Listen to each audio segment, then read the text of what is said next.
Hello student, आज आम पढ़ा इतिहास दशम अध्याय ख्रीष्टाब्द 300 रु 800 मध्य भारत विषय पढ़ा।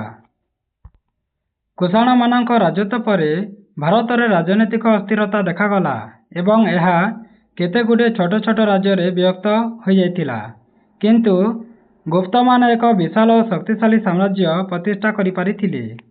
सेही वंशर प्रथम दुई जन राजा श्रीगुप्त और घटोत्कच गुप्त अधस्तन राजा थिले एवं सेमानंकर उपाधि थिला महाराज। भारत में गुप्त शासन ख्रीष्टीय तृतीय शताब्दी मध्य भाग प्रतिष्ठित है। गुप्त वंशर तृतीय राजा थिले प्रथम चंद्रगुप्त। से ख्रीष्टाब्द तृतीय शताब्दी राजत्व करुथिले। से प्रथम दुई जन राजांक परी अधस्तन राजा न होई स्वाधीन भाव में निज प्रभुत्व जाहिर करी राजत्व करथिले। तेणु तांकर उपाधि थिला महाराजा धीराज। तापर आमे जानिबा प्रथम चंद्रगुप्त का विषय रे। चंद्रगुप्त ख्रीष्टाब्द 320 रे सिंहासन आरोहण करथिले। केबे 320 रे चंद्रगुप्त। एही वर्ष ठारू भारत रे गुप्ताब्द आरंभ होइथिला। से लिच्छवी वंशर राजकुमारी देवी को विवाह करथिले। यह द्वारा उत्तर भारत में तांकर प्रभाव वृद्धि पाइथिला। तांकर राज्य बिहार, बंगला और उत्तर भारतर केतेक अंचल को नहीं गठित होइथिला। से मध्य मुद्रा प्रचलन करथिले। तापर जानिबा समुद्रगुप्त विषय रे। प्रथम चंद्रगुप्तଙ୍କ परे तांकर सुयोग्य पुत्र समुद्रगुप्त सिंहासन आरोहण करथिले। अलाहाबाद स्तंभलेखरू तांकर कृतित्व विषय बहु कथा जଣା पड़े। यह तांकर मंत्री हरिसेन रचना करथिले। हरिसेन एही स्तंभ लेखरे समुद्रगुप्तଙ୍କ जशगान करिथिबारु याकू प्रशस्ति कहा जाए। अशोकंकर एक अनुशासन मध्य एही स्तंभरे लिपिबद्ध होई अछि। भारतर विभिन्न राजा और राज्य मानक समुहित समुद्रगुप्तଙ୍କ संपर्क विषय एही प्रशस्ति रे वर्णना करा जायछि। या छड़ा तांका दिग्विजय मध्य एथिरे वर्णना करा जायछि। तापर जानिबा राज्य जय विषय रे। उत्तर भारत रे समुद्रगुप्त 9 जन राजा को परास्त करथिले। सेमानक राज्य को निज राज्य सहित मिसाई देथिले। से दक्षिण भारत को युद्ध अभियान रे जाई 12 जन राजा को परास्त करथिले, किंतु से सेमानक राज्य सबु फेराई देथिले। पराजित राजा माने समुद्रगुप्तଙ୍କ वशता स्वीकार करथिले। फल से राज्य गुड़िकर गुप्त मानक राजनीतिक प्रभाव अधीन रही। गुप्त साम्राज्यर सीमा को लगिथिबा समतट, दाबक, कामरूप और नेपाल प्रभृति राज्यर नरपति माने स्व इच्छा समुद्रगुप्तଙ୍କ वशता स्वीकार करथिले। सेहीपरि सीमांत रे थिबा 9टी जनजाति मानकर मुख्य माने समुद्रगुप्तଙ୍କ वशता स्वीकार करथिले। सेमाने समुद्रगुप्तଙ୍କୁ कर उपहार आदि देवा सहित तांकर आदेश पालन मध्य करुथिले। शक, कुषाण एवं मुरुंड मानकर मुख्य और सिंहर राजा मेघवर्ण समुद्रगुप्तଙ୍କ सहित बंधुत्वपूर्ण संधि रे आबद्ध होइथिले। फल समुद्रगुप्तଙ୍କ राजनीतिक प्रभाव भारतवर्षर अधिकांश अंचल स्थापित होगा सहित सिंहल बा वर्तमान श्रीलंका पर्यंत व्यापी थिला। एहीपरि भाव समुद्रगुप्त तांको साम्राज्य को संगठित करथिले। अश्वमेध यज्ञ अनुष्ठान करि से निजको सार्वभौम राजा बा सम्राट बोली प्रतिपादित करथिले।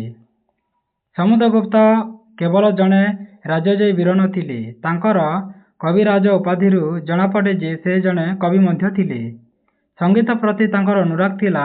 तांको द्वारा प्रचलित एक मुद्रार गोटे पार्श्वरे खोदित वीणा सदृश एक वाद्ययंत्र से बजाउथिबार चित्ररू जनापड़े। से दानी एवं सुशासक थिले। तापर आमे जानिबा द्वितीय चंद्रगुप्तଙ୍କ मध्य विषय रे। समुद्रगुप्तଙ୍କ परे तांको योग्य पुत्र द्वितीय चंद्रगुप्त सम्राट होइथिले। समुद्रगुप्त तांकर उत्तराधिकारी भाव में मनोनीत करथिले। से विक्रमादित्य उपाधि रे भूषित होइथिले।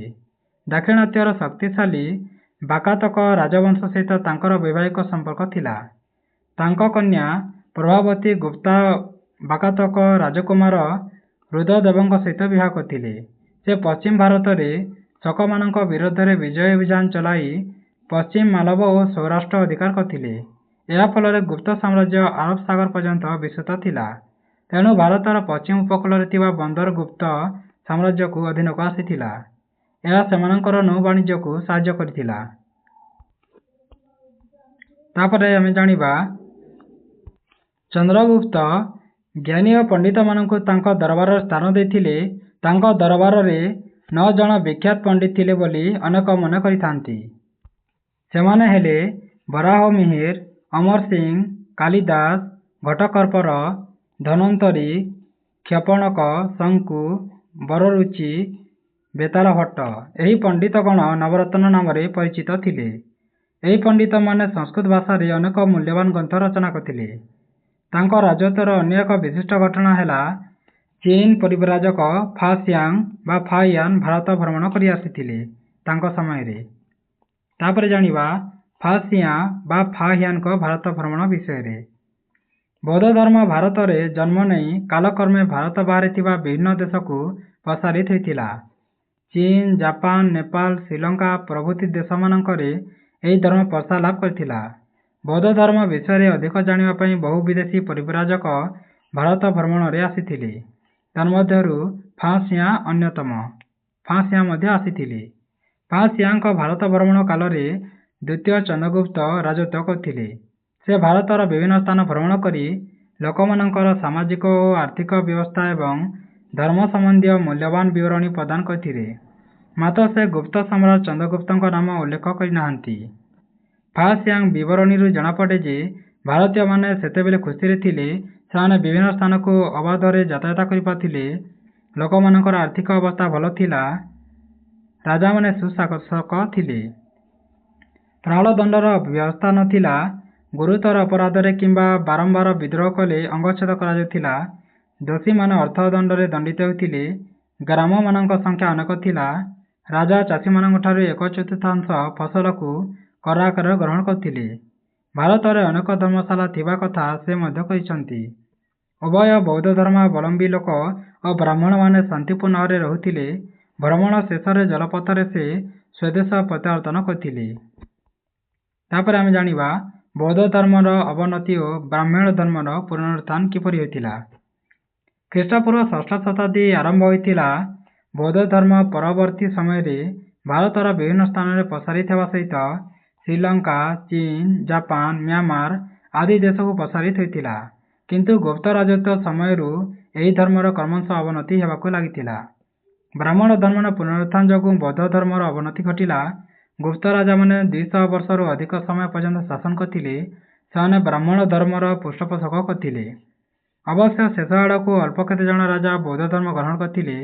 ଫଳରେ ବ୍ରାହ୍ମଣ ଧର୍ମ ଲୋକପ୍ରିୟ ହେବାକୁ ଲାଗିଥିଲା। ଏହା ସହିତ ସଂସ୍କୃତ ଭାଷା ବ୍ୟବହାର ଅଧିକ ହେଲା। ବ୍ରାହ୍ମଣ ଧର୍ମର ଗ୍ରନ୍ଥ ସବୁ ସଂସ୍କୃତ ଭାଷାରେ ଲିଖିତ। ଫା ସିଆଁଙ୍କ ବିବରଣୀରୁ ଜଣାଯାଏ ଯେ 5ମ ଶତାବ୍ଦୀ ବେଳକୁ ମହାଯାନ ବୌଦ୍ଧ ଧର୍ମ ଉତ୍ତର ଭାରତରେ ଲୋକପ୍ରିୟତା ହରାଇ ନଥିଲେ। କିନ୍ତୁ ବ୍ରାହ୍ମଣ ଧର୍ମର ବିକାଶ ଦ୍ୱାରା ବୌଦ୍ଧ ଧର୍ମର ପୂର୍ବ ଗୌରବ ହ୍ରାସ ପାଇଥିଲା। ଗୟା ଓ କପିଳାବସ୍ତୁରେ ବୌଦ୍ଧ ବିହାରମାନ ପରିତ୍ୟକ୍ତ ଅବସ୍ଥାରେ ରହିଥିବାର ଚୀନ ପରିବ୍ରାଜକ ସ୍ୱୀକାର କରିଥିଲେ। ଦକ୍ଷିଣ ଭାରତରେ ପଲ୍ଲବମାନେ ମଧ୍ୟ ବ୍ରାହ୍ମଣ ଧର୍ମର ପୃଷ୍ଠପୋଷକତା କରିଥିଲେ। ମହାଯାନ ପନ୍ଥାର ଅଭ୍ୟୁଦୟ ଯୋଗୁଁ ବୌଦ୍ଧ ଧର୍ମରେ ମଧ୍ୟ ମୂର୍ତ୍ତି ପୂଜା କରାଗଲା। ବୌଦ୍ଧ ଗ୍ରନ୍ଥ ସବୁ ସଂସ୍କୃତ ଭାଷାରେ ଲେଖାଗଲା। ଫଳରେ ବୌଦ୍ଧ ଧର୍ମ ଓ ବୈଦିକ ବା ବ୍ରାହ୍ମଣ ଧର୍ମ ମଧ୍ୟରେ ଥିବା ପ୍ରଭେଦ ହ୍ରାସ ପାଇଲା। ଏପରିକି ବୁଦ୍ଧ ବିଷ୍ଣୁଙ୍କର ଏକ ଅବତାର ଭାବରେ ପରିଗଣିତ ହେଲେ। ଶେଷରେ ଶଙ୍କରଙ୍କ ଦ୍ୱାରା ପ୍ରଚାରିତ ଅଦ୍ୱୈତବାଦର ପ୍ରଭାବ ବୌଦ୍ଧ ଧର୍ମ ଉପରେ ପଡ଼ିଲା। ସେ ହିନ୍ଦୁ ଧର୍ମର ସୁରକ୍ଷା ନିମନ୍ତେ ଚେଷ୍ଟା କଲେ। ତାଙ୍କର ବଳିଷ୍ଠ ଦାର୍ଶନିକ ତର୍କ ନିକଟରେ ବୌଦ୍ଧ ପଣ୍ଡିତମାନେ ତାଙ୍କର ସମକକ୍ଷ ହୋଇପାରିଲେ ନାହିଁ। ସାଧାରଣ ଲୋକମାନେ ବୌଦ୍ଧ ଧର୍ମକୁ ହିନ୍ଦୁ ଧର୍ମଠାରୁ ପୃଥକ ଭାବେ ଗ୍ରହଣ କଲେ ନାହିଁ। ହିନ୍ଦୁ ଧର୍ମ ପ୍ରଭାବରେ ବୌଦ୍ଧ ଧର୍ମରେ ତନ୍ତ୍ର ପ୍ରବେଶ କରିବାକୁ ବହୁଯାନର ଆବିର୍ଭାବ ହୋଇଥିଲା। ସୁତରାଂ ଏହିସବୁ କାରଣ ପାଇଁ ଭାରତରେ ବୌଦ୍ଧ ଧର୍ମର ଘୋର ଅବନତି ଘଟିଥିଲା। ତାପରେ ଆମେ ଜାଣିବା ବ୍ରାହ୍ମଣ ଧର୍ମର ପୁନରୁତ୍ଥାନ କିପରି ହୋଇଥିଲା। ନିମ୍ନଲିଖିତ କାରଣମାନ ବ୍ରାହ୍ମଣ ଧର୍ମର ପୁନରୁତ୍ଥାନ ପାଇଁ ଦାୟୀ ହୋଇପାରେ। ଗୁପ୍ତ ଯୁଗରେ ବୈଷ୍ଣବ ଧର୍ମର ବିଶେଷ ପ୍ରସାର ଲାଭ କରିଥିଲା। କେତେକ ଗୁପ୍ତ ରାଜା ବିଷ୍ଣୁଙ୍କ ଉପାସକ ଥିଲେ। ଏହାର ପ୍ରଭାବରେ ବୈଷ୍ଣବ ଧର୍ମ ସମାଜରେ ଜନପ୍ରିୟ ହେଲା। ଏହାଛଡ଼ା ଭଗବାନ ଶିବଙ୍କୁ ମଧ୍ୟ ଲୋକମାନେ ପୂଜା କରୁଥିଲେ। ଗୁପ୍ତ ଯୁଗରେ 18ଟି ପୁରାଣ ସଂକଳନ କରାଯାଇଥିଲା। ସେହି ପୁରାଣମାନଙ୍କରେ ବିଷ୍ଣୁ ଓ ଶିବଙ୍କର ମାହାତ୍ମ୍ୟ ବର୍ଣ୍ଣନା କରାଗଲା। ମନ୍ଦିରରେ ମୂର୍ତ୍ତି ପୂଜା ଗୁପ୍ତ ଯୁଗରେ ଏକ ପରମ୍ପରା ପରିଣତ ହେଲା। ମୂର୍ତ୍ତି ପୂଜା ନିମନ୍ତେ ବିଭିନ୍ନ ସ୍ଥାନରେ ମନ୍ଦିର ନିର୍ମାଣ ଆରମ୍ଭ ହେଲା। ଗୁପ୍ତ ଯୁଗରେ ଭଗବତ ଓ ବୈଷ୍ଣବ ଧର୍ମର ଅନ୍ୟ ଏକ ବିଶେଷତ୍ୱ ହେଲା ଅବତାରବାଦ। ଦୁଷ୍ଟର ବିନାଶ ପାଇଁ ବିଷ୍ଣୁ ବିଭିନ୍ନ ଅବତାର ରୂପରେ ଭୂପୃଷ୍ଠକୁ ଅବତରଣ କରିଥିଲେ। ଏହି ବିଷୟ ଲୋକମାନଙ୍କ ମନରୁ ବିଶେଷ ଭାବରେ ପ୍ରଭାବିତ କରିଥିଲା। ତାପରେ ଆମେ ଜାଣିବା ସାହିତ୍ୟ, କଲା, ସ୍ଥାପତ୍ୟ ଏବଂ ବିଜ୍ଞାନ ବିଷୟରେ। ପ୍ରଥମେ ଆମେ ଜାଣିବା ସାହିତ୍ୟ ବିଷୟରେ। ଗୁପ୍ତ ଯୁଗରେ ସଂସ୍କୃତ ସାହିତ୍ୟରେ ବିଶେଷ ଉନ୍ନତି ହୋଇଥିଲା। ଉଭୟ ଧର୍ମ ସମ୍ବନ୍ଧୀୟ ଏବଂ ଲୌକିକ ସାହିତ୍ୟର ଉନ୍ନତି ଘଟିଥିଲା। ଏହା ଗୁପ୍ତ ରାଜାମାନଙ୍କ ପୃଷ୍ଠପୋଷକତା ଯୋଗୁଁ ସମ୍ଭବ ହୋଇଥିଲା। ଗୁପ୍ତ ଯୁଗର ପ୍ରସିଦ୍ଧ କବି ଓ ନାଟ୍ୟକାର ଥିଲେ କାଳିଦାସ। ସେ ଉଭୟ ନାଟକ ଓ କାବ୍ୟ ରଚନା କରିଥିଲେ। ତାଙ୍କର ପ୍ରସିଦ୍ଧ ନାଟକ ହେଉଛି ଅଭିଜ୍ଞାନ ଶକୁନ୍ତଳମ୍। ତାଙ୍କ ରଚିତ ଅନ୍ୟ ନାଟକଗୁଡ଼ିକ ହେଲା ମାଳବିକାଗ୍ନିମିତ୍ରମ୍ ବା ବିକ୍ରମ ବର୍ଷୀୟମ୍। ସେ ମଧ୍ୟ ରଘୁବଂଶମ୍, କୁମାର ସମ୍ଭବମ୍ ଏବଂ ମେଘଦୂତମ୍ କାବ୍ୟ ରଚନା କରିଥିଲେ। ଏହିସବୁ ସଂସ୍କୃତ ଭାଷାର କାଳଜୟୀ ରଚନା ଥିଲା। ସୁଧୋକଙ୍କ ଦ୍ୱାରା ଲିଖିତ ମୃଚ୍ଛକଟିକମ୍ ଏକ ସାମାଜିକ ନାଟକ ଥିଲା। ସେ ସମୟରେ ପଞ୍ଚତନ୍ତ୍ର ବିଷ୍ଣୁ ଶର୍ମାଙ୍କ ଦ୍ୱାରା ରଚିତ ହୋଇଥିଲା। ଗୁପ୍ତ ଯୁଗରେ ଅମର ସିଂ ଅମରକୋଶ ଅଭିଧାନ ରଚନା କରିଥିଲେ। ଗୁପ୍ତ ଯୁଗରେ ରାମାୟଣ, ମହାଭାରତ ଓ ପୁରାଣଗୁଡ଼ିକର ସଂକଳନ ସମ୍ପୂର୍ଣ୍ଣ ହୋଇଥିଲା। ଭଗବତ ଗୀତା ମହାଭାରତର ଏକ ଗୁରୁତ୍ୱପୂର୍ଣ୍ଣ ଅଂଶ ଅଟେ। ଉପରୋକ୍ତ ଆଲୋଚନାରୁ ସ୍ପଷ୍ଟ ଜଣାଯାଏ ଯେ ସାହିତ୍ୟ କ୍ଷେତ୍ରରେ ଗୁପ୍ତ ଯୁଗ ଏକ ଗୌରବମୟ ଯୁଗ ଥିଲା। ତାପରେ ଆମେ କଲା ଓ ସ୍ଥାପତ୍ୟ ବିଷୟରେ ଜାଣିବା। ଗୁପ୍ତ ଯୁଗର କଲା ଓ ସ୍ଥାପତ୍ୟ ପୂର୍ଣ୍ଣ ଭାବରେ ବିକାଶ ଲାଭ କରିଥିଲା। କଳାର ବିଭିନ୍ନ ବିଭାଗ ଯଥା ସ୍ଥାପତ୍ୟ, ଭାସ୍କର୍ଯ୍ୟ ଓ ଚିତ୍ରକଳାରେ ବିଶେଷ ଉନ୍ନତି ସାଧିତ ହୋଇଥିଲା। ତାପରେ ଆମେ ଜାଣିବା ସ୍ଥାପତ୍ୟ ବିଷୟରେ। ଏହି ସମୟରେ ଅନେକ ବୌଦ୍ଧ ଚୈତ୍ୟଗୃହ ଓ ବିହାର ନିର୍ମାଣ କରାଯାଇଥିଲା। ପଥର ଖୋଦିତ ସ୍ଥାପତ୍ୟର ଦୃଷ୍ଟାନ୍ତ ଅଜନ୍ତା ଗୁମ୍ଫାରେ ଦେଖିବାକୁ ମିଳିଥାଏ। ବ୍ରାହ୍ମଣ ଧର୍ମର ପୁନରୁତ୍ଥାନ ଯୋଗୁଁ ଗୁପ୍ତ ଯୁଗରେ ଦେବାଦେବୀଙ୍କ ମନ୍ଦିର ନିର୍ମାଣ କାର୍ଯ୍ୟ ଆରମ୍ଭ ହୋଇଥିଲା। ଉତ୍ତରପ୍ରଦେଶ ଝାନ୍ସୀ ଜିଲ୍ଲାର ଦେଓଗଡ଼ଠାରେ ଥିବା ଦଶାବତାର ମନ୍ଦିର, ମଧ୍ୟପ୍ରଦେଶର ଜବଲପୁର ଜିଲ୍ଲାର ତିଗୱାଠାରେ ଥିବା ବିଷ୍ଣୁ ମନ୍ଦିର, ଭୁମାରଠାରେ ଶିବ ମନ୍ଦିର ଓ ଭିତରଗାଓଁରେ ଇଟାରେ ନିର୍ମିତ ମନ୍ଦିର ଆଦି ଗୁପ୍ତ ଯୁଗ ସ୍ଥାପତ୍ୟର ନିଦର୍ଶନ ଅଟେ। ତାପରେ ଆମେ ଜାଣିବା ଭାସ୍କର୍ଯ୍ୟ ବିଷୟରେ ଜାଣିବା। ଗୁପ୍ତ ଯୁଗର ଭାସ୍କର୍ଯ୍ୟ ମଧ୍ୟ ଉନ୍ନତିର ଶୀର୍ଷ ସ୍ଥାନରେ ପହଞ୍ଚିଥିଲା। ଗୁପ୍ତ ଭାସ୍କର୍ଯ୍ୟରେ କୋମଳତା, ସ୍ୱାଭାବିକତା, ସୁଦୃଶ୍ୟତା, ଆଳଙ୍କାରିକତା ଏବଂ ଆଧ୍ୟାତ୍ମିକତାର ସୁନ୍ଦର ସମାବେଶ ଦେଖାଯାଏ।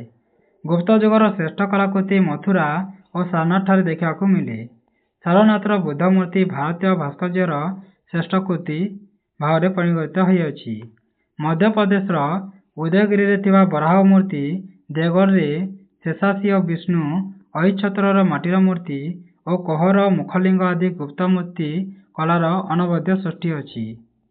ତାପରେ ଆମେ ଜାଣିବା ଚିତ୍ରକଳା ବିଷୟରେ। ଗୁପ୍ତ ଯୁଗରେ ଚିତ୍ରକଳାର ମଧ୍ୟ ଉନ୍ନତି ଘଟିଥିଲା। ମହାରାଷ୍ଟ୍ରରେ ଥିବା ଅଜନ୍ତାର ଭିତ୍ତିଚିତ୍ର ଚିତ୍ରକଳାର ଏକ ଜୀବନ୍ତ ଉଦାହରଣ।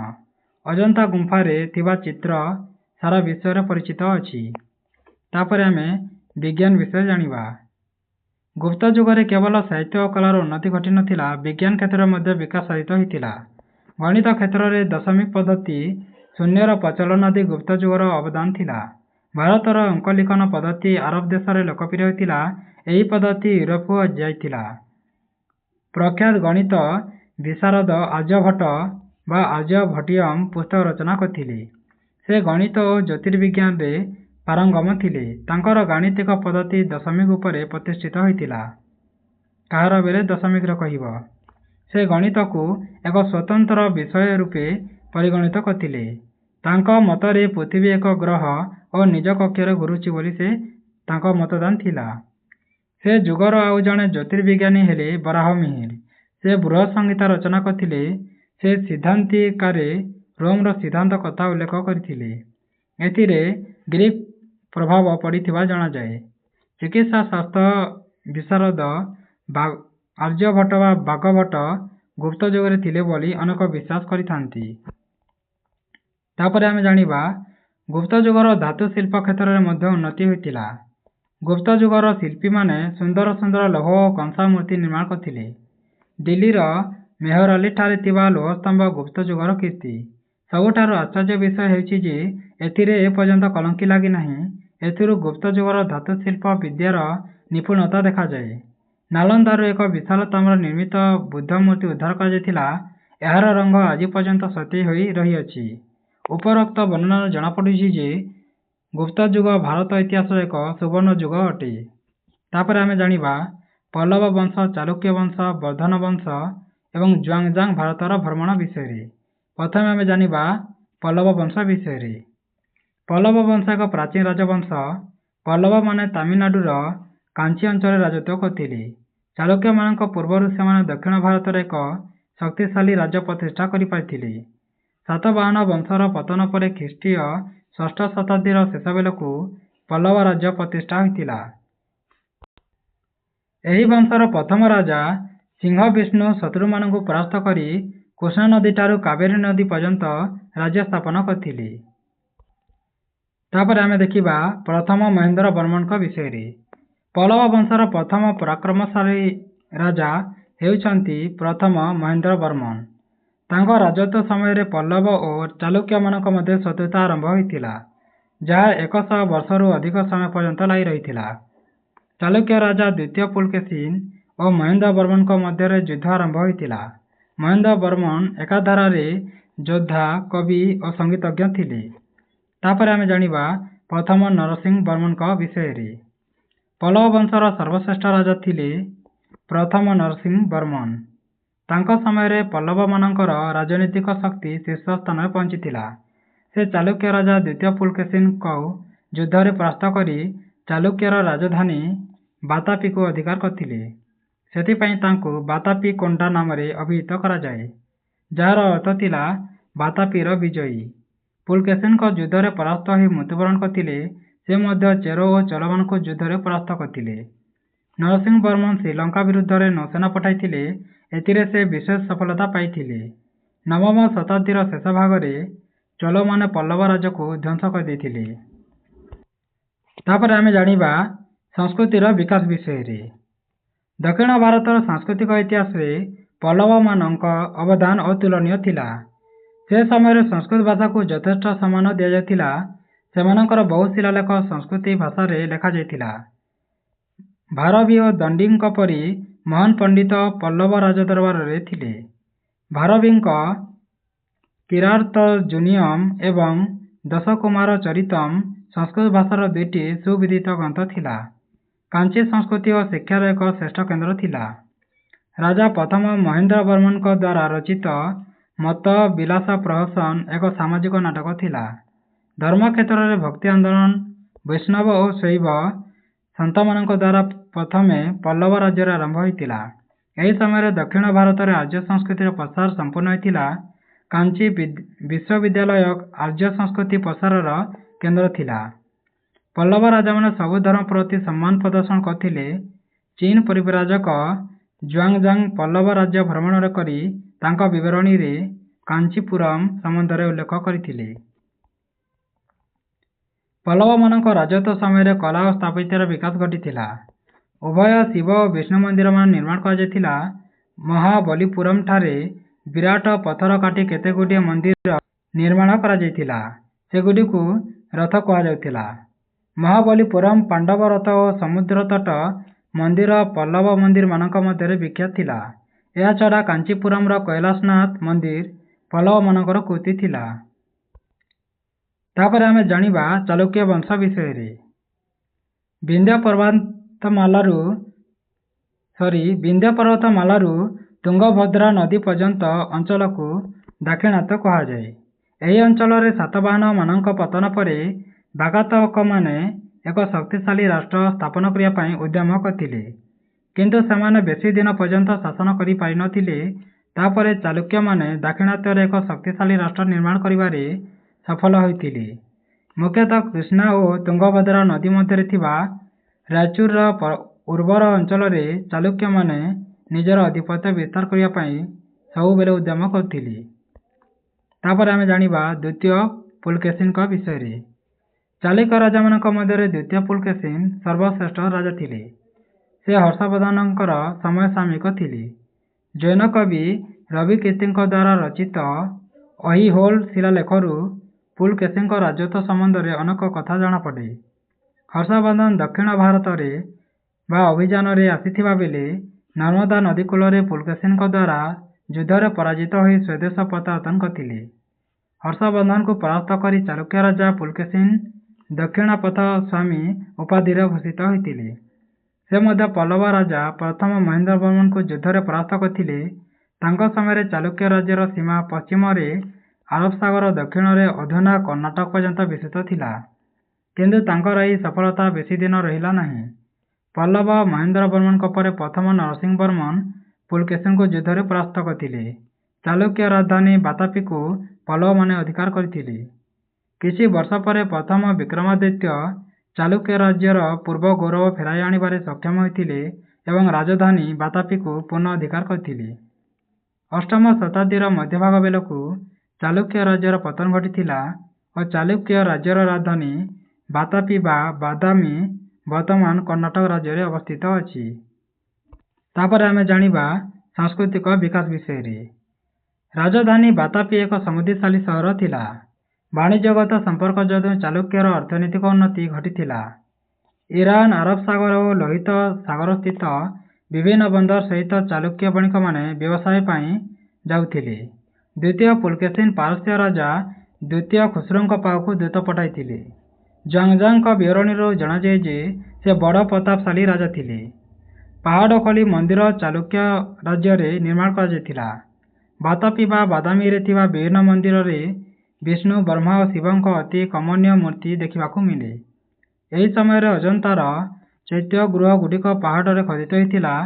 ଏଲୋରା, ମେଗୁତି, ଅହିହୋଲ ଏବଂ ପଟ୍ଟଦକଲଠାରେ ମନ୍ଦିର ଚାଲୁକ୍ୟ ରାଜତ୍ୱ କାଳରେ ନିର୍ମିତ ହୋଇଥିଲା। ତାପରେ ଆମେ ଜାଣିବା ବର୍ଦ୍ଧନଙ୍କ ବଂଶ ବିଷୟରେ ବା ବର୍ଦ୍ଧନ ବଂଶ ବିଷୟରେ। ଖ୍ରୀଷ୍ଟାବ୍ଦ ଷଷ୍ଠ ଶତାବ୍ଦୀରେ ମଧ୍ୟଭାଗରେ ଗୁପ୍ତ ସାମ୍ରାଜ୍ୟର ପତନ ହୋଇଥିଲା। ହୁଣମାନେ ଗୁପ୍ତଙ୍କର ବିଶାଳ ସାମ୍ରାଜ୍ୟକୁ ଧ୍ୱଂସ କରିଦେଇଥିଲେ। ଉତ୍ତର ଭାରତରେ ବହୁ ଛୋଟ ଛୋଟ ରାଜ୍ୟମାନଙ୍କର ଆବିର୍ଭାବ ହୋଇଥିଲା। ରାଜନୈତିକ ଏକତା ଓ ଶକ୍ତିଶାଳୀ ଶାସନର ଘୋର ଅଭାବ ଦେଖାଦେଲା। ଶେଷ ଭାଗରେ ଉତ୍ତର ଭାରତରେ ଦୁଇଟି ପ୍ରମୁଖ ରାଜବଂଶର ଉତ୍ଥାନ ହୋଇଥିଲା, ଯଥା ଥାନେଶ୍ୱରର ବର୍ଦ୍ଧନ ବଂଶ ଏବଂ କନୌଜର ମୁଖ୍ରୀ ବଂଶ। ସପ୍ତମ ଶତାବ୍ଦୀର ଆରମ୍ଭରେ ପ୍ରଭାକର ବର୍ଦ୍ଧନ ମହାରାଜା ଧୀରାଜ ଉପାଧିରେ ଭୂଷିତ ହୋଇ ଥାନେଶ୍ୱରରେ ଏକ ସ୍ୱତନ୍ତ୍ର ରାଜ୍ୟ ସ୍ଥାପନ କରିଥିଲେ। ରାଜ୍ୟବର୍ଦ୍ଧନ ଓ ହର୍ଷବର୍ଦ୍ଧନ ତାଙ୍କର ଦୁଇ ପୁତ୍ର ଏବଂ ଏକମାତ୍ର କନ୍ୟା ରାଜଶ୍ରୀ ମୁଖାରୀ ରାଜକୁମାର ଗ୍ରହବର୍ମନଙ୍କୁ ବିବାହ କରିଥିଲେ। ପିତାଙ୍କ ମୃତ୍ୟୁ ପରେ ରାଜ୍ୟବର୍ଦ୍ଧନ ଥାନେଶ୍ୱରର ରାଜା ହୋଇଥିଲେ। ଏହି ସମୟରେ ମାଲବ ରାଜା ଦେବଗୁପ୍ତ ବର୍ମନଙ୍କୁ ହତ୍ୟା କରିଥିଲେ। ଦେବଗୁପ୍ତ ଗୌଡ଼ ବା ବଙ୍ଗଳା ରାଜା ଶଶାଙ୍କଙ୍କ ସହିତ ମିତ୍ରତା ସ୍ଥାପନ କରିଥିଲେ। ଭଗ୍ନିପତିର ହତ୍ୟାକାରୀଙ୍କୁ ଯୁଦ୍ଧରେ ପରାସ୍ତ କରି ଫେରିଲା ବେଳେ ଶଶାଙ୍କଙ୍କ ଷଡ଼ଯନ୍ତ୍ର ଦ୍ୱାରା ରାଜ୍ୟବର୍ଦ୍ଧନଙ୍କ ମୃତ୍ୟୁ ହୋଇଥିଲା। ରାଜଶ୍ରୀ ବିନ୍ଧ୍ୟ ପର୍ବତରେ ଆଶ୍ରୟ ନେଇଥିଲେ। ହର୍ଷଙ୍କୁ ଏହିପରି ଦୁର୍ନୀତିରେ ମାତ୍ର 16 ବର୍ଷ ବୟସରେ ରାଜା ହେବାକୁ ପଡ଼ିଥିଲା। ତାପରେ ଆମେ ଜାଣିବା ହର୍ଷବର୍ଦ୍ଧନଙ୍କ ବିଷୟରେ। ବଡ଼ ଭାଇ ରାଜ୍ୟବର୍ଦ୍ଧନଙ୍କ ମୃତ୍ୟୁ ପରେ ଖ୍ରୀଷ୍ଟପୂର୍ବ 606ରେ ହର୍ଷବର୍ଦ୍ଧନ ସିଂହାସନ ଆରୋହଣ କରିଥିଲେ। ଏହି ସମୟକୁ ହର୍ଷାବ୍ଦ ପ୍ରଚଳନ ଆରମ୍ଭ କରିଥାଏ ବା କୁହାଯାଏ। ହର୍ଷବର୍ଦ୍ଧନଙ୍କ ବିଷୟରେ ଆମେ ତାଙ୍କ ରାଜକବି ବାଣଭଟ୍ଟଙ୍କ ଦ୍ୱାରା ରଚିତ ହର୍ଷଚରିତରୁ ଜାଣିପାରୁ, କିନ୍ତୁ ଏହା ହର୍ଷବର୍ଦ୍ଧନଙ୍କ ସମ୍ପୂର୍ଣ୍ଣ ଜୀବନୀ ନୁହେଁ। ଗ୍ରହବର୍ମନଙ୍କ ମୃତ୍ୟୁ ପରେ କନୌଜରେ କେହି ରାଜା ନଥିଲେ। ରାଜଶ୍ରୀ ଶାସନ ଭାର ବହନ କରିବା ପାଇଁ ରାଜି ନ ହେବାରୁ କନୌଜର ରାଜା ହେବା ପାଇଁ ହର୍ଷବର୍ଦ୍ଧନଙ୍କୁ ନିମନ୍ତ୍ରଣ କରାଗଲା। ହର୍ଷବର୍ଦ୍ଧନ ମୁଖାରୀ ରାଜ୍ୟର ରାଜା ହେବା ପାଇଁ ବା ନ ହେବା ଫଳରେ ଥାନେଶ୍ୱର ଓ କନୌଜ ରାଜ୍ୟର ମିଶ୍ରଣ ହେଲା। ହର୍ଷବର୍ଦ୍ଧନ ତାଙ୍କର ରାଜଧାନୀ ଥାନେଶ୍ୱରରୁ କନୌଜକୁ ସ୍ଥାନାନ୍ତରିତ କରିଥିଲେ। ତାପରେ ସେ ବର୍ଦ୍ଧନ ବଂଶର ପ୍ରଧାନ ଶତ୍ରୁ ଗୌଡ଼ ରାଜା ଶଶାଙ୍କ ବିରୁଦ୍ଧରେ ପ୍ରତିଶୋଧ ନେବା ପାଇଁ ଯୁଦ୍ଧାଭିଯାନ ବାହାରିଥିଲେ। ଇତିମଧ୍ୟରେ ଶଶାଙ୍କ ବିରୁଦ୍ଧରେ ନିଜ ସ୍ଥିତି ସୁଦୃଢ଼ କରିବା ପାଇଁ କାମରୂପ ର ରାଜା ଭାସ୍କରବର୍ମନ ସହିତ ସନ୍ଧି କରିଥିଲେ। ଶଶାଙ୍କ ହର୍ଷଙ୍କ ଦ୍ୱାରା ପରାସ୍ତ ହୋଇଥିଲେ କି ନାହିଁ ସେ ବିଷୟରେ କୌଣସି ସଠିକ ତଥ୍ୟ ମିଳିନାହିଁ, କିନ୍ତୁ ଏହା ଜଣାପଡ଼ିଛି ଯେ ଶଶାଙ୍କ ମୃତ୍ୟୁ ପରେ ହର୍ଷଗୌଡ଼ ଅଧିକାର କରିନେଇଥିଲେ। ହର୍ଷ ନିଜର ଜାମାତା ଧ୍ରୁବସେନଙ୍କୁ ବଲ୍ଲଭୀ ରାଜ୍ୟ ସିଂହାସନରେ ବସାଇଥିଲେ। ଏହାଦ୍ୱାରା ବଲ୍ଲଭୀରେ ତାଙ୍କର ଆଧିପତ୍ୟ ପ୍ରତିଷ୍ଠିତ ହେଲା। ଦାକ୍ଷିଣାତ୍ୟ ଅଭିଯାନ ସମୟରେ ହର୍ଷ ଚାଲୁକ୍ୟ ରାଜା ଦ୍ୱିତୀୟ ପୁଲକେଶୀନଙ୍କ ଦ୍ୱାରା ପରାଜିତ ହୋଇ ନିଜ ରାଜ୍ୟକୁ ଫେରି ଆସିଥିଲେ। ହର୍ଷବର୍ଦ୍ଧନ ଉତ୍ତର ଭାରତର ଅଧିକାଂଶ ଅଞ୍ଚଳ ନିଜ ସାମ୍ରାଜ୍ୟଭୁକ୍ତ କରିଥିଲେ, ତେଣୁ ତାଙ୍କୁ ସକଳୋତ୍ତର ପଥନାଥ କୁହାଯାଉଥିଲା। 40 ବର୍ଷ ରାଜତ୍ୱ କରିବା ପରେ ହର୍ଷବର୍ଦ୍ଧନ 647 ଖ୍ରୀଷ୍ଟାବ୍ଦରେ ପ୍ରାଣ ତ୍ୟାଗ କରିଥିଲେ। ତାପରେ ଆମେ ଜାଣିବା ତାଙ୍କର ଶାସନ ସଭ୍ୟତା ବିଷୟରେ।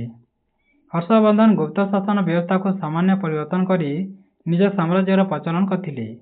ସୁଶାସନ ପ୍ରତିଷ୍ଠା କରିବା ପାଇଁ ସେ ଯତ୍ନଶୀଳ ଥିଲେ। ଶାସନ କାର୍ଯ୍ୟ ପାଇଁ ବହୁ କର୍ମଚାରୀଙ୍କୁ ନିଯୁକ୍ତି ଦିଆଯାଉଥିଲା। ଅଶୋକଙ୍କ ଭଳି ସେ ରାଜ୍ୟର ବିଭିନ୍ନ ସ୍ଥାନ ଗସ୍ତ କରି ପ୍ରତ୍ୟକ୍ଷ ଭାବରେ ଶାସନ ବ୍ୟବସ୍ଥାକୁ ନିରୀକ୍ଷଣ କରୁଥିଲେ।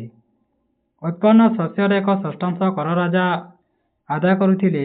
ଶାନ୍ତି ଶୃଙ୍ଖଳା ପ୍ରତିଷ୍ଠା କରିବା ଲାଗି ହର୍ଷ କଠୋର ଆଇନ ବ୍ୟବସ୍ଥା ପ୍ରଣୟନ କରିଥିଲେ। ଗୁରୁତର ଅପରାଧ ପାଇଁ ଅଙ୍ଗଚ୍ଛେଦର ବ୍ୟବସ୍ଥା ମଧ୍ୟ ଥିଲା।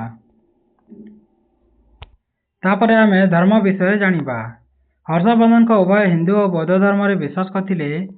ସେ ନିଜେ ସୂର୍ଯ୍ୟ, ଶିବ ଓ ବୁଦ୍ଧଙ୍କ ଉପାସନା କରିଥିଲେ।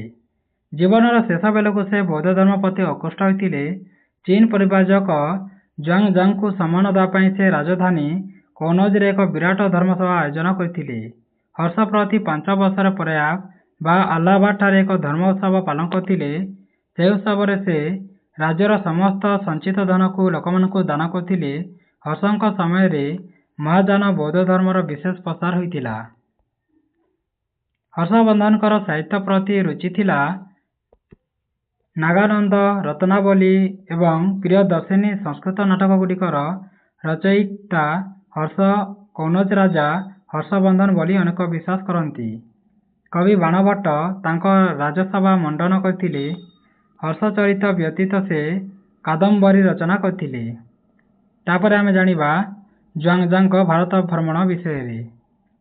ଭାରତରୁ ବୌଦ୍ଧ ଗ୍ରନ୍ଥ ସଂଗ୍ରହ କରିବା ଏବଂ ବୌଦ୍ଧ ଧର୍ମ ସମ୍ବନ୍ଧରେ ଜ୍ଞାନ ଆହରଣ କରିବା ଉଦ୍ଦେଶ୍ୟରେ ଚୀନ ପରିବ୍ରାଜକ ଜୁଆଂଜାଂ ବା ହୁଏନ୍-ସାଂ 629 ଖ୍ରୀଷ୍ଟାବ୍ଦରେ ସ୍ଥଳପଥରେ ଭାରତ ଆସିଥିଲେ। ଭାରତ ବର୍ଷର ବିଭିନ୍ନ ସ୍ଥାନ ଭ୍ରମଣ କରି ସିୟୁକି ନାମକ ଗ୍ରନ୍ଥ ରଚନା କରିଥିଲେ। ସେ ଓଡ଼ିଶାକୁ ଆସି ପୁଷ୍ପଗିରି ବୌଦ୍ଧବିହାର ଏବଂ ଚେଲିତାଲ ବନ୍ଦର ଦେଖିଥିଲେ। ସେ କନୌଜରେ ହର୍ଷଙ୍କ ବ୍ୟକ୍ତିଗତ ବନ୍ଧୁ ଭାବରେ କିଛି ଦିନ ରହିଥିଲେ। ଜୁଆଂଜାଂଙ୍କ ଭ୍ରମଣ ବୃତ୍ତାନ୍ତ ଅପେକ୍ଷାକୃତ ଅଧିକ ବିଶ୍ୱାସଯୋଗ୍ୟ ବୋଲି ଐତିହାସିକମାନେ ମନେ କରନ୍ତି। ହର୍ଷଙ୍କ ସମୟରେ ସାମାଜିକ ଓ ଅର୍ଥନୈତିକ ଅବସ୍ଥା, ଧର୍ମ ଏବଂ ଶାସନ ବ୍ୟବସ୍ଥା ସମ୍ବନ୍ଧରେ ଅନେକ କଥା ତାଙ୍କ ବିବରଣୀରୁ ଜଣାଯାଏ। ତାଙ୍କ ଲେଖାରୁ ଜଣାପଡ଼େ ଯେ କନୌଜ ଏକ ସମୃଦ୍ଧିଶାଳୀ ନଗର ଥିଲା, ବେଳେ ପାଟଳୀପୁତ୍ର ଓ ବୈଶାଳୀ ନଗର ମାନଙ୍କର ଗୌରବ ହ୍ରାସ ପାଇଥିଲା।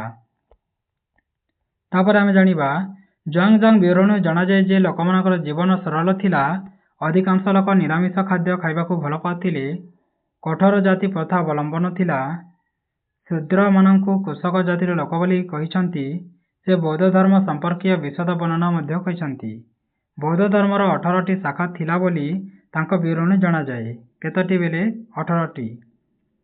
ସେଥିମଧ୍ୟରୁ ମହାଯାନ ଓ ହୀନଯାନ ଶାଖା ପ୍ରଧାନ ଥିଲା। ଅନେକ ପୁରାତନ ବୌଦ୍ଧ କେନ୍ଦ୍ର ତାଙ୍କ ଭ୍ରମଣ ସମୟ ବେଳକୁ ଧ୍ୱଂସ ପାଇଥିଲା ବୋଲି ସେ ଲେଖିଛନ୍ତି। ହର୍ଷଙ୍କ ସମୟରେ ନାଲନ୍ଦା ବିଶ୍ୱବିଦ୍ୟାଳୟ ଏକ ଶ୍ରେଷ୍ଠ ଏବଂ ସମ୍ମାନଜନକ ଶିକ୍ଷା କେନ୍ଦ୍ର ଥିଲା। ଦେଶ ବିଦେଶରୁ 10,000 ବିଦ୍ୟାର୍ଥୀ ଆସି ସେଠାରେ ଅଧ୍ୟୟନ କରିଥିଲେ। ସେଠାରେ ମହାଯାନ ଶାଖାର ବୌଦ୍ଧ ଦର୍ଶନ ଶିକ୍ଷା ଦିଆଯାଉଥିଲା। ସେ ହର୍ଷଙ୍କୁ ଜଣେ ଜନହିତୈଷୀ ଶାସକ ଭାବରେ ବର୍ଣ୍ଣନା କରିଛନ୍ତି। ସେ ହର୍ଷଙ୍କ ଦ୍ୱାରା ଆୟୋଜିତ କନୌଜ ସଭା ଏବଂ ପ୍ରୟାଗ ଧର୍ମସଭାର ବିଶଦ ବିବରଣୀ ଦେଇଛନ୍ତି। ଜୁଆଂଜାଂ 644 ଖ୍ରୀଷ୍ଟାବ୍ଦରେ ସ୍ୱଦେଶ ଫେରିଯାଇଥିଲେ। ତାପରେ ଜାଣିବା ଇସଲାମ ଧର୍ମର ଅଭ୍ୟୁଦୟ ଏବଂ ଆରବମାନଙ୍କର ସିନ୍ଧୁ ଅଞ୍ଚଳ କିପରି ଅଧିକାର କରିଥିଲେ ଜାଣିବା। ଯେତେଗୁଡ଼ିଏ ଧର୍ମର ପୃଥିବୀରେ ଅଭ୍ୟୁତ୍ଥାନ ହୋଇଛି, ସେଥିମଧ୍ୟରୁ ଇସଲାମ ଧର୍ମ ଅନ୍ୟତମ। ଅନ୍ଧବିଶ୍ୱାସ ଦୂର କରିବା ପାଇଁ ଯେତେଗୁଡ଼ିଏ ମାର୍ଗ ଦର୍ଶାଯାଇଛି, ସେଥିମଧ୍ୟରୁ ଇସଲାମ ହେଉଛି ସବୁଠାରୁ ସରଳ ଓ ବୋଧଗମ୍ୟ। ଐକ୍ୟଭାବ, ଉଦାରତା, ଭ୍ରାତୃପ୍ରେମ, ପବିତ୍ରତା ଓ ସତ୍ୟ ଭଳି ପରମ ଆଦର୍ଶ ଏହି ଧର୍ମର ମୂଳମନ୍ତ୍ର। ଉତ୍ତର ଭାରତରେ ହର୍ଷବର୍ଦ୍ଧନ, ଦକ୍ଷିଣ ଭାରତରେ ପଲ୍ଲବ ରାଜା ନରସିଂହବର୍ମନ ଓ ଚାଲୁକ୍ୟ ରାଜା ଦ୍ୱିତୀୟ ପୁଲକେଶୀନ ଶାସନ କରୁଥିବା ବେଳେ ସୁଦୂର ଆରବ ମରୁଭୂମିରେ ଷଷ୍ଠ ଶତାବ୍ଦୀରେ ଶେଷ ଭାଗରେ ଏକ ନୂତନ ଧର୍ମ ପ୍ରଚାର କରାଯାଇଥିଲା। ମହାପୁରୁଷ ମହମ୍ମଦ ଏହାର ପ୍ରବର୍ତ୍ତକ ଥିଲେ। ଏହି ଧର୍ମର ଅଭ୍ୟୁତ୍ଥାନ ପୂର୍ବରୁ ସମାଜରେ ନାନା କୁସଂସ୍କାର ଦେଖା ଦେଇଥିଲା। ଆରବ ଅଧିବାସୀମାନେ ବିଭିନ୍ନ ମୂର୍ତ୍ତିମାନଙ୍କୁ ପୂଜା କରୁଥିଲେ। ମକ୍କାରେ ଥିବା କାବା ନାମକ ପଥରକୁ ସେମାନେ ପୂଜା କରୁଥିଲେ। ଧନିକ ଶ୍ରେଣୀର ଲୋକମାନେ ଉଚ୍ଚ ହାରରେ ସୁଧ ନେଇ ଗରିବ ଲୋକଙ୍କୁ ଶୋଷଣ କରୁଥିଲେ। ମାଦକ ଦ୍ରବ୍ୟର ଚାହିଦା ବେଶୀ ଥିଲା। ମହମ୍ମଦ 570 ଖ୍ରୀଷ୍ଟାବ୍ଦରେ ମକ୍କାରେ ଜନ୍ମଗ୍ରହଣ କରିଥିଲେ। କୁସଂସ୍କାର ତାଙ୍କ ମନକୁ ସବୁବେଳେ ବିଚଳିତ କରୁଥିଲା। ହୀରା ନାମକ ପର୍ବତରେ ଧ୍ୟାନ କରୁଥିବା ସମୟରେ ଭଗବାନ ଆଲ୍ଲାହଙ୍କ ପ୍ରେରିତ ଦୂତ ଗାବ୍ରିଏଲଙ୍କ ବାଣୀ ତାଙ୍କୁ ଶୁଣାଯାଉଥିଲା। ଏହି ନୂତନ ଧର୍ମର ସାରାଂଶ ଥିଲା ଭଗବାନ ଏକ ଓ ଅଦ୍ୱିତୀୟ। ଆଲ୍ଲାହ ହେଉଛନ୍ତି ଭଗବାନ ଓ ତାଙ୍କର ପ୍ରତିନିଧି ହେଲେ ମହମ୍ମଦ। ଯେଉଁମାନେ ତାଙ୍କ ଧର୍ମକୁ ଗ୍ରହଣ କଲେ ସେମାନଙ୍କୁ ମୁସଲମାନ କୁହାଗଲା। ଇସଲାମ ଧର୍ମର ପବିତ୍ର ଗ୍ରନ୍ଥର ନାମ ହେଉଛି କୋରାନ। ଏହା ଆଲ୍ଲାହଙ୍କର ମୁଖ ନିଃସୃତ ବାଣୀ। ଏକେଶ୍ୱରବାଦକୁ ମହମ୍ମଦ ବେଶୀ ଗୁରୁତ୍ୱ ଦେଉଥିଲେ। ତାପରେ ଆମେ ଜାଣିବା ଆରବ ବଣିକମାନଙ୍କ ସହିତ ଭାରତର ସମ୍ପର୍କ କିପରି ଥିଲା। ଖ୍ରୀଷ୍ଟପୂର୍ବ 200 ଓ ଖ୍ରୀଷ୍ଟପୂର୍ବ 200 ମଧ୍ୟରେ ଭାରତ ଏସିଆର ପଶ୍ଚିମ ଓ କେନ୍ଦ୍ରାଞ୍ଚଳର ବିଭିନ୍ନ ଦେଶମାନଙ୍କ ସହିତ ବାଣିଜ୍ୟିକ ସମ୍ପର୍କ ସ୍ଥାପନ କରିଥିଲା। ଇସଲାମର ଆବିର୍ଭାବ ପୂର୍ବରୁ ଆରବ ଦେଶରେ ବଣିକମାନେ ରୋମ ସାମ୍ରାଜ୍ୟର ବିଭିନ୍ନ ସ୍ଥାନମାନଙ୍କ ସହିତ ବାଣିଜ୍ୟ କାରବାର କରିଥିଲେ। ସେମାନଙ୍କ ମଧ୍ୟରେ ଅନେକ କେରଳର ଉପକୂଳବର୍ତ୍ତୀ ଅଞ୍ଚଳ ସହିତ ବାଣିଜ୍ୟଗତ ସମ୍ପର୍କ ଆରମ୍ଭ କରିଥିଲେ। ସେଠାରୁ ଭାରତୀୟ ମସଲା ଓ ଅନ୍ୟାନ୍ୟ ମୂଲ୍ୟବାନ ସାମଗ୍ରୀକୁ କିଣି ବିଭିନ୍ନ ଦେଶର ବଜାରରେ ବିକ୍ରୟ କରିବା ସହିତ ନିଜ ଦେଶକୁ ମଧ୍ୟ ନେଉଥିଲେ। ଏହିପରି ଭାବରେ ଇସଲାମର ଆବିର୍ଭାବ ପୂର୍ବରୁ ଆରବ ସହିତ ଭାରତର ବାଣିଜ୍ୟଗତ ସମ୍ପର୍କ ଆରମ୍ଭ ହୋଇଯାଇଥିଲା। ତାପରେ ନୂତନ ଧର୍ମରେ ଦୀକ୍ଷିତ ହୋଇ ଆରବ ବଣିକମାନେ ଭାରତରେ ଧର୍ମ ପ୍ରଚାର ଆରମ୍ଭ କଲେ ଓ କିଛି ଭାରତୀୟମାନେ ଇସଲାମକୁ ମଧ୍ୟ ଗ୍ରହଣ କରିଥିଲେ। କାଳକ୍ରମେ କେରଳରେ ଏକ ମୁସଲମାନ ସମ୍ପ୍ରଦାୟ ଆବିର୍ଭାବ ହେଲା। ସେମାନଙ୍କୁ ମୋପ୍ଲା ମୁସଲମାନ କୁହାଯାଉଥିଲା।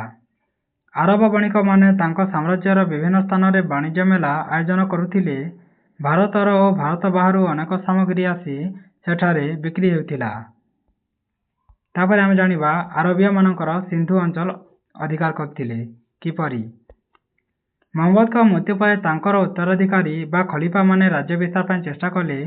ଅଳ୍ପ ସମୟ ମଧ୍ୟରେ ଆରବ ସୈନ୍ୟମାନେ ସିରିଆ, ମେସୋପୋଟାମିଆ, ପାଲେଷ୍ଟାଇନ, ଇଜିପ୍ଟ, ଆଫ୍ରିକାର ପୂର୍ବାଞ୍ଚଳ ଓ ୟୁରୋପର ସ୍ପେନ୍ ଆଦି ସ୍ଥାନମାନଙ୍କରେ ଧର୍ମ ପ୍ରଚାର ସହିତ ଉପନିବେଶ ସ୍ଥାପନ କଲେ। ରାଜ୍ୟ ବିସ୍ତାର ଉଦ୍ଦେଶ୍ୟରେ ଅଷ୍ଟମ ଶତାବ୍ଦୀରେ ଖଲିଫାମାନେ ଭାରତକୁ ଆକ୍ରମଣ କରିଥିଲେ। ସେମାନେ ଭାରତର ଧନରତ୍ନ ପ୍ରତି ଆକୃଷ୍ଟ ହୋଇଥିଲେ। ତତ୍କାଳୀନ ରାଜନୈତିକ ଅବସ୍ଥା ସେମାନଙ୍କୁ ମଧ୍ୟ ଭାରତ ଆକ୍ରମଣ କରିବାକୁ ଉତ୍ସାହିତ କରିଥିଲା। ଭାରତକୁ 2 ଥର ଆକ୍ରମଣ କରି ମଧ୍ୟ ସେମାନେ ସଫଳତା ହାସଲ କରିପାରିନଥିଲେ।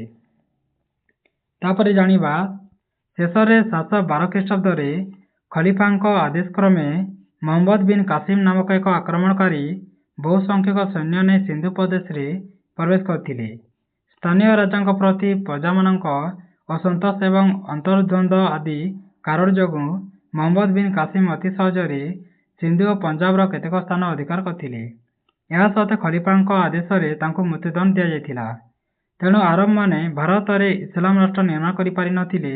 କିନ୍ତୁ ସାଂସ୍କୃତିକ ଦୃଷ୍ଟିରୁ ଆରବୀୟମାନେ ଭାରତକୁ ଦର୍ଶନ, ଗଣିତ ବିଦ୍ୟା, ଆୟୁର୍ବେଦ, ବିଜ୍ଞାନ, ଜ୍ୟୋତିର୍ବିଦ୍ୟା ଓ ଜ୍ୟୋତିଷ ବିଦ୍ୟା ଇତ୍ୟାଦି ବିଷୟରେ ଜ୍ଞାନ ଆହରଣ କରିଥିଲେ। ଯଦି ଏହି ଭିଡ଼ିଓଟି ତମମାନଙ୍କୁ ଭଲ ଲାଗିଥାଏ ତେବେ ତମ ସାଙ୍ଗମାନଙ୍କ ସହିତ ସେୟାର କରିବ ଓ ସବସ୍କ୍ରାଇବ କରିବା ଭୁଲିବନି। ଧନ୍ୟବାଦ।